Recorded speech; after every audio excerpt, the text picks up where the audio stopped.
इकाई 16 लिखा हुआ जल।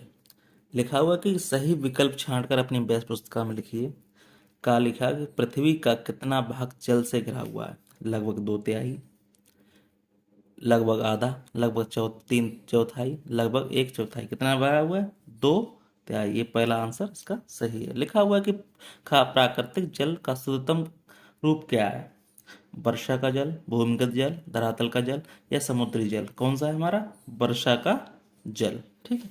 नेक्स्ट क्वेश्चन कह रहा है कि शुद्ध जल होता है केवल रंगहीन, केवल पारदर्शी, केवल गंधहीन तथा स्वादहीन, रंगहीन, गंधहीन, स्वादहीन तथा पारदर्शी। ये सभी होते हैं, इसलिए क्या करेंगे? इसको चौथा आंसर लगाएंगे। नेक्स्ट क्वेश्चन कह रहा है कि जल घोल सकता है क्या? केवल ठोस पदार्थ को, ठोस द्रव तथा गैस को, केवल ठोस तथा द्रव पदार्थ या केवल द्रव? किसको घोल सकता है? ठोस, द्रव तथा एवं गैस को घोल सकता है। ठीक। नेक्स्ट क्वेश्चन क्या कह रहा है? कह रहा है कि जल के तलहटी करण हेतु उपयोग किया जाता है ब्लीचिंग पाउडर में, क्लोरीन में, फिटकरी में या ओजोन में? किस में किया जाता है? ब्लीचिंग पाउडर में। ठीक। इस तरह से ये क्वेश्चन हो गए। चलिए नेक्स्ट क्वेश्चन कर लेते हैं। नेक्स्ट क्वेश्चन क्या कह रहा है हमारा? नेक्स्ट क्वेश्चन हमारा कह रहा है कि रिक्त स्थानों की पूर्ति कीजिए, आपने पुस्तिका में लिखिए। ठीक। चलो हम देख लेते हैं। लिखा हुआ है कि का समुद्र जल का स्रोत सबसे बड़ा क्या है? स्रोत है। समुद्र है वो जल का क्या है? सबसे बड़ा स्रोत है। फिर लिखा हुआ है कि जल सभी जीवधारियों का क्या है? प्रमुख घटक है। जल के बिना कोई काम नहीं होता है। ठीक है। प्रमुख घटक है। जल में बहुत से पदार्थ घुल जाते हैं, इसलिए यह एक अच्छा क्या है? विलायक है। अच्छा विलायक है। फिर क्या है? जल की कठोरता उसमें घुले के कारण होती है। किसके? लवणों के, लवणों के कारण होती है। फिर लिखा हुआ है कि क्लोरीन द्वारा जल में उपस्थित कीटाणु को नष्ट करने की प्रक्रिया को क्या कहते हैं? प्रक्रिया क्या कहते हैं? किलोनीकरण। लिखो यहाँ पे, यहाँ पे लिख दो किलोरीनीकरण। ठीक। इस तरह से इसका आंसर हो गया। क्या हो गया? क्लोरीनीकरण। ठीक। इस तरह से हो गया। चलिए नेक्स्ट क्वेश्चन कहता है कि निम्नलिखित कथनों में सही कथन के आगे सही, गलत कथन के आगे गलत करके चिन्ह लगाइए। कह रहा है कि अपमार्जन मतलब डिटर्जेंट मृदु व ठोस दोनों प्रकार के जल में झाग देता है। ये बात बिल्कुल सही है। ठीक। शुद्ध जल 0 डिग्री सेल्सियस पर जमता है तथा 100 पर उबलता है। ये बात बिल्कुल भी सत्य है, कोई दिक्कत नहीं, सत्य बात है। कठोर जल कपड़े धोने तथा औद्योगिक कार्यों के लिए उपयुक्त होता है। ये बात बिल्कुल गलत है। जल 3 अवस्थाओं बर्फ, ठोस, जल, द्रव, गैस के प्रमुख रूप पाया जाता है। ये बात बिल्कुल सत्य है। इस तरह से ये क्वेश्चन हो गए। चलिए नेक्स्ट क्वेश्चन हम देख लेते हैं क्या कह रहा है। नेक्स्ट क्वेश्चन हमारा, नेक्स्ट क्वेश्चन हमारा क्या कह रहा है उसको हम जरा देख लें। क्या कह रहा है? ये कह रहा है कि का जल के 3 भौतिक गुण बताइए। तो हम क्या लिखेंगे? भौतिक गुण के बारे में लिखेंगे। लिखो यहाँ पे, उत्तर डालो। यहाँ पे लिखेंगे जल के 3 भौतिक गुण निम्नलिखित हैं। क्या क्या है उसको हम जरा देख लें। निम्नलिखित हैं क्या? नंबर 1, जल रंगीन, गंधहीन तथा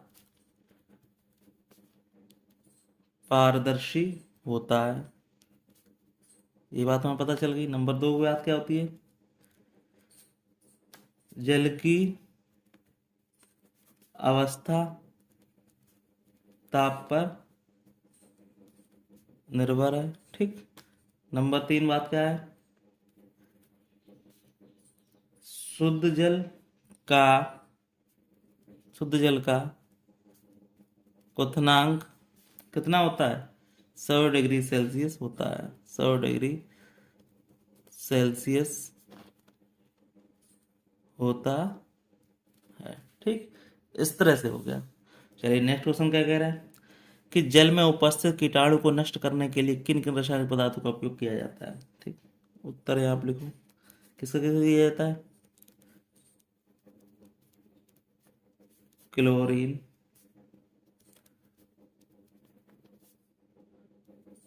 पोटेशियम और पोटेशियम परमैंगनेट व ब्लीचिंग पाउडर। तो लिख दो यहाँ पे ब्लीचिंग पाउडर। ठीक, इस तरह से इन चीज़ों का उपयोग किया जाता है। चलिए नेक्स्ट क्वेश्चन देख लेते हैं। कह रहा है कठोर जल एवं मृद जल में क्या अंतर है। तो लिखो नंबर 1, उत्तर डालो यहाँ पे। नंबर 1 बात लिखो, जल की भिन्नता उसमें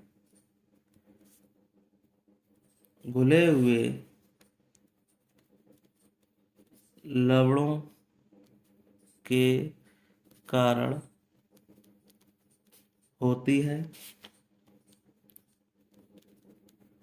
लवणों की घुलनशीलता के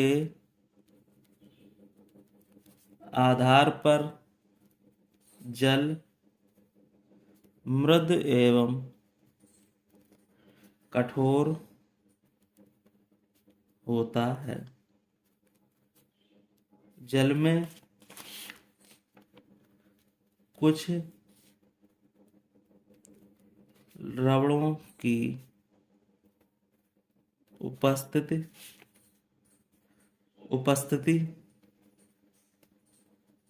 हमारे स्वास्थ्य के लिए हानिकारक नहीं होती है। ऐसे जल को क्या कहते हैं, मृदु जल कहते हैं। मृदु जल कहा जाता है जिसको कहते हैं मीठा पानी। ठीक, कहा जाता है। नंबर 2 बात क्या है कि इसके विपरीत कुछ अन्य लवणों के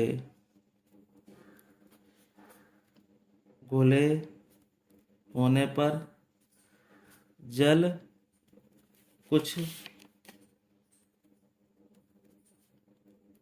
कार्यों के लिए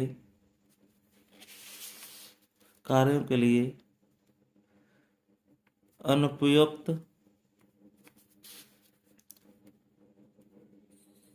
हो जाता है। ऐसे जल को कठोर जल कहते हैं। ठीक, चलिए नेक्स्ट क्वेश्चन देख लेते हैं। नेक्स्ट क्वेश्चन क्या कह रहा है हमारा। नेक्स्ट क्वेश्चन हमारा कह रहा है वाष्पन एवं संघनन के परिभाषित कीजिए। ठीक, तो इसको लिखेंगे उत्तर। ये कह रहा है कि द्रव जल का वाष्प रूप में परिवर्तन वाष्पन एवं जल वाष्प का द्रव जल के रूप में परिवर्तन संघनन कहलाता है। ठीक, चलिए नेक्स्ट क्वेश्चन क्या कह रहा है। नेक्स्ट क्वेश्चन कह रहा है कि जल के शोधन के विभिन्न प्रक्रियाओं का वर्णन कीजिए। ठीक, तो लिखेंगे हम, क्या लिखेंगे, घरों में नलों द्वारा पहुंचाने से पूर्व जल का शुद्धिकरण निम्नलिखित चरणों में किया जाता है किन के रूप में? तो लिखो यहाँ पे नंबर 1 किसके रूप में किया जाता है? लिखो यहाँ पे ऐसे लिख लो, तल छटीकरण। ठीक, इसमें क्या होता है? नदी के जल को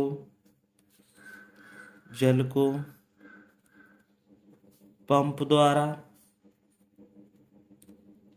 यहाँ क्या किया जाता है? जल को पंप द्वारा तल छटीकरण हेतु टंकी में एकत्रित किया जाता है। कुछ समय बाद टंकी की तली में निलंबित अशुद्धियां क्या हो जाती हैं? बैठ जाती हैं।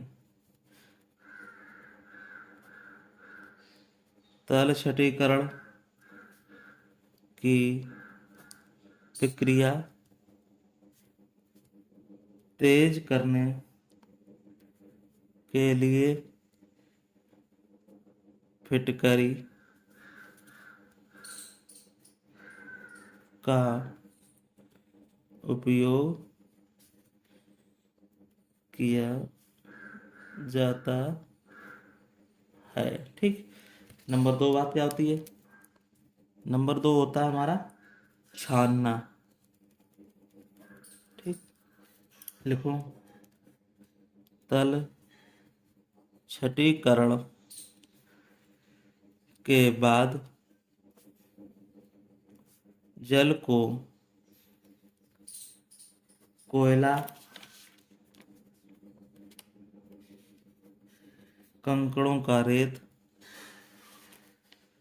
की कई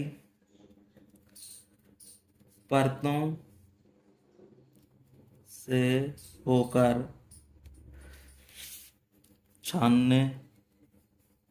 छानते हैं, जिससे धूल तथा अघुलनशील अशुद्धियां दूर हो जाती हैं। ठीक, कोयला क्या है? कोयला रंग तथा गंध से को दूर करता है। ठीक, नंबर 3 क्या है? यहाँ देखो, क्लोरीनीकरण। ठीक, अब क्या करें?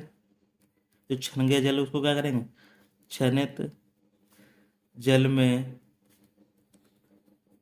उपस्थित कीटाणुओं को नष्ट करने के लिए क्या करते हैं? ब्लीचिंग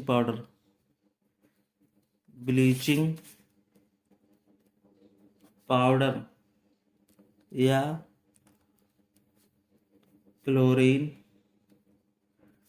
गैस प्रवाहित की जाती है। ठीक,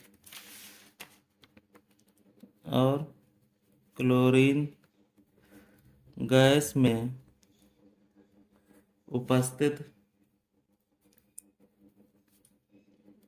कीटाणुओं को नष्ट कर देती है। इस प्रक्रिया को क्या कहते हैं? क्लोरीनीकरण